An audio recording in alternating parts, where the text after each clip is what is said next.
Welcome to NEET book. आज botany and cell the unit of life का 4th lecture है। इसमें आपको शॉर्ट में रिवीजन करवाया जाता है। नास्ट के लेक्चर्स चैनल पर अपलोडेड हैं, अगर नहीं देखे तो देख सकते हो। And if you like the content then subscribe, like and share. तो चलो शुरू करते हैं। आज के इस रिवीजन सेशन में हम इन 5 इंपॉर्टेंट टॉपिक्स को जल्दी से रैप अप करेंगे। Number 1, introduction to bacterial cell. Number 2, surface structures and motility. Number 3, inclusion bodies. Number 4, ribosomes. और फाइनली नंबर 5, हमारे favourite NCERT highlights and MCQs. Number 1. Introduction to Bacterial Cell. Reconstructing the Anatomy. Okay, सबसे पहले एक basic bacterial cell को अपने mind में बाहर से अंदर की तरफ विजुअलाइज करते हैं। एक घर को इमेजिन कीजिए। सेल एनवेलोप उस घर की आउटर बाउंड्री है, जिसमें एक रिजिड सेल वॉल होती है और उसके ठीक अंदर एक फ्लेक्सिबल सेल मेम्ब्रेन। उसके अंदर जो सेमी फ्लूइड मैट्रिक्स भरा है वो अपना साइटोप्लाज्म है। अब एक बहुत इंपॉर्टेंट पॉइंट ध्यान से सुनिए। बैक्टीरियल सेल में मेन डीएनए बिल्कुल नेकेड होता है, इसे न्यूक्लियोइड या जीनोफोर कहते हैं। पर इसके अलावा एक और छोटा सर्कुलर डीएनए होता है जिसे प्लाज्मिड कहते हैं। प्लाज्मिड को आप गाड़ी की स्टेपनी टायर की तरह समझ लीजिए। एक्स्ट्रा है पर इमरजेंसी में बहुत यूजफुल होता है। और हाँ, साइनोबैक्टीरिया जैसे बैक्टीरिया में कलर्स के लिए पिगमेंट कंटेनिंग स्ट्रक्चर्स होते हैं जिन्हें क्रोमैटोफोर्स कहते हैं। अब थोड़ा डीएनए पैकेजिंग पर आते हैं। देखो, यूकैरियोट्स में डीएनए को पैक करने के लिए हिस्टोन प्रोटीन्स होते हैं, राइट? लेकिन बैक्टीरिया में ट्रू हिस्टोन्स तो होते ही नहीं है। तो फिर उनकी जगह कौन लेता है? इसका आंसर है पॉलीअमाइन्स। ये नेगेटिवली चार्ज्ड मेन डीएनए को बाइंड करके स्टेबलाइज करते हैं, क्योंकि ये पॉजिटिवली चार्ज्ड प्रोटीन्स होते हैं। ये बहुत ही हाई यील्ड पॉइंट है, इसे अपने दिमाग में बिल्कुल लॉक कर लीजिए। Number 2, surface structures and motility, how bacteria move and attach. चलिए अब सेल की आउटर सरफेस पर थोड़ा जूम इन करते हैं और देखते हैं ये माइक्रोस्कोपिक स्ट्रक्चर्स मोटरबोट या ग्रैपलिंग हुक्स की तरह कैसे काम करते हैं। अगर कोई बैक्टीरिया मूव कर सकता है तो डेफिनेटली उसके पास फ्लैजेला होगा। पर प्रोकैरियोटिक और यूकैरियोटिक फ्लैजेला सेम नहीं होते।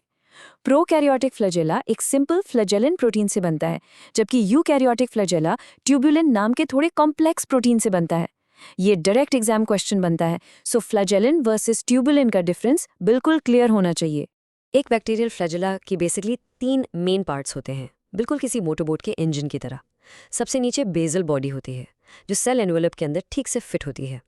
उसके ऊपर हुक होता है, जो बेसल बॉडी को लंबा वाला पार्ट यानी फिलामेंट से कनेक्ट करता है। और ये फिलामेंट सबसे लंबा हिस्सा है, जो सेल सरफेस से बाहर निकलकर पानी में वेब की तरह घूमता है। अब फ्लैजेला के अलावा पिली और फिम्ब्रियाई भी होते हैं सेल सरफेस पर। इनको याद रखने की एक सिंपल ट्रिक बताता हूँ। P फॉर पिली और P फॉर पार्टनरिंग। पिली इलोंगेटेड ट्यूब्स होते हैं जो पिलिन प्रोटीन से बनते हैं, और कॉन्जुगेशन यानी 2 बैक्टीरिया के बीच प्लाज्मिड ट्रांसफर का ट्यूब बनाते हैं। वहीं F फॉर फिम्ब्रियाई और F फॉर फिक्सिंग। ये छोटे ब्रिसल लाइक ब्रश जैसे स्ट्रक्चर्स होते हैं जो बैक्टीरिया को रॉक्स या होस्ट टिश्यू पर ग्रिप बनाने में मदद करते हैं। सबसे क्रूशियल पॉइंट जो एमसीक्यू में फंसाता है, पिली और फिम्ब्रियाई का मोटिलिटी यानी मूवमेंट में लिटरली 0 रोल होता है। Let's quickly summarise the surface structures. Motility के लिए हमारे पास है फ्लैजेला, ग्रिप और अटैचमेंट के लिए है फिम्ब्रियाई, और डीएनए ट्रांसफर यानी कॉन्जुगेशन के लिए है पिली। सॉर्टेड? चलो आगे बढ़ते हैं। Number 3, inclusion bodies for storage, the bacterial pantry. अब हम फिर से सेल वॉल क्रॉस करके अंदर साइटोप्लाज्म में आ गए हैं। Let's look at how bacteria store their reserve materials. Bacteria का स्टोरेज सिस्टम एक्चुअल में बहुत सिंपल है। इन्हें आप सेल के किचन के डब्बे समझ लीजिए, जिन्हें हम इंक्लूजन बॉडीज कहते हैं। पर इन डब्बों के ऊपर कोई ढक्कन नहीं है, मीनिंग ये सारे ग्रैन्यूल्स, चाहे फॉस्फेट हो, ग्लाइकोजन हो या साइनोफिशियन ग्रैन्यूल्स हो, ये सब मेम्ब्रेन लेस होते हैं। ये बस साइटोप्लाज्म में फ्री फ्लोट करते हैं। यहाँ एक बहुत इंपॉर्टेंट स्ट्रक्चर है गैस वैक्यूल। ये गैस स्टोर करता है और ब्लू ग्रीन या पर्पल ग्रीन फोटोसिंथेटिक बैक्टीरिया को पानी में तैरने के लिए बॉयंसी या एक लाइफ जैकेट जैसी मदद देता है। और ध्यान रहे, नाम वैक्यूल जरूर है, पर ये एक ट्रू वैक्यूल नहीं है। इंक्लूजन बॉडीज की क्विक समरी नोट्स में ऐड कर लीजिए। ये टोटली मेम्ब्रेनलेस होते हैं, साइटोप्लाज्म में आराम से फ्री फ्लोटिंग रहते हैं, रिजर्व मटेरियल्स का स्टोरेज करते हैं, और स्पेसिफिक फोटोसिंथेटिक बैक्टीरिया में गैस वैक्यूल्स बोयंसी प्रोवाइड करते हैं। Number 4, ribosomes and protein synthesis, the 3D protein printers. अब चलते हैं सेल की एक्चुअल प्रोटीन फैक्ट्रीज की तरफ।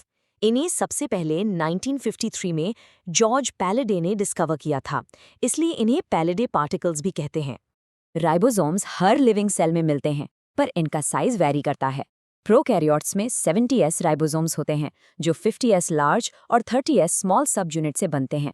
यूकैरियोट्स में 80s होते हैं, जो 60s और 40s से बनते हैं। अब यहाँ आती है बायोलॉजी की सबसे फेमस वियर्ड मैथ ट्रिक। देखो, 50 + 13 नॉर्मल मैथ्स में 80 होता है, पर बायोलॉजी में यहाँ ये 70s बनाता है। ये सिंपल एडिशन नहीं है, इसलिए एग्जाम में इस मैथ ट्रैप में मत फंसना। तो ये एस आखिर है क्या चीज़? S stands for Svedberg unit, जो सेडिमेंटेशन कोफिशिएंट को दिखाता है। ये बेसिकली किसी पार्टिकल की डेंसिटी और साइज का एक इनडायरेक्ट मेजर है। एमसीक्यूज में एग्जामिनर्स हमेशा एक ऑप्शन देते हैं कि ये वेट मेजर करता है। You have to remember, this is not a direct measure of weight. यहाँ एक और कमाल का कॉन्सेप्ट है, पॉलीसोम।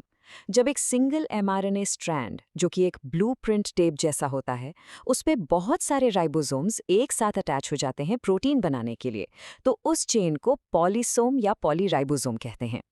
विजुअलाइज कीजिए कि बहुत सारे 3D प्रिंटर्स एक ही सेम ब्लूप्रिंट को एक साथ रीड कर रहे हैं, ताकि जल्दी जल्दी बहुत सारा प्रोटीन बन सके। राइबोसोम्स की एक क्विक लिस्ट बनाते हैं। ये यूनिवर्सली दोनों प्रो और यूकैरियोटिक सेल्स में मिलते हैं। ये स्मॉलेस्ट ऑर्गेनेल होते हैं, मेम्ब्रेनलेस होते हैं और RNA प्लस प्रोटीन से बनते हैं। यहाँ एक और सुपर इंपॉर्टेंट पॉइंट, इनके दोनों सब यूनिट्स को आपस में जोड़ने के लिए मैग्नीशियम आयंस यानी Mg2+ की ज़रूरत होती है, और इनका एक ही मेजर जॉब है, that is protein synthesis. Number 5. NCERT highlights true or false. The two subunits of 80S ribosome are 60S and 40S, while that of 70S are 50S and 30S. याद आया? वही tricky Swedberg math? Yes, ये statement बिल्कुल true है।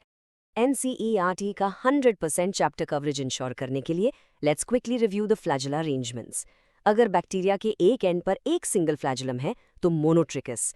अगर एक and पर एक टफ्ट या गुच्छा है तो लोफोट्रिकस। अगर दोनों एंड्स पर फ्लैजुला हैं तो एम्फिट्रिकस, और अगर पूरे पेरिफ्री यानी सरफेस पर हेयर जैसे डिस्ट्रीब्यूटेड है तो पेरिट्रिकस। Simple and easy.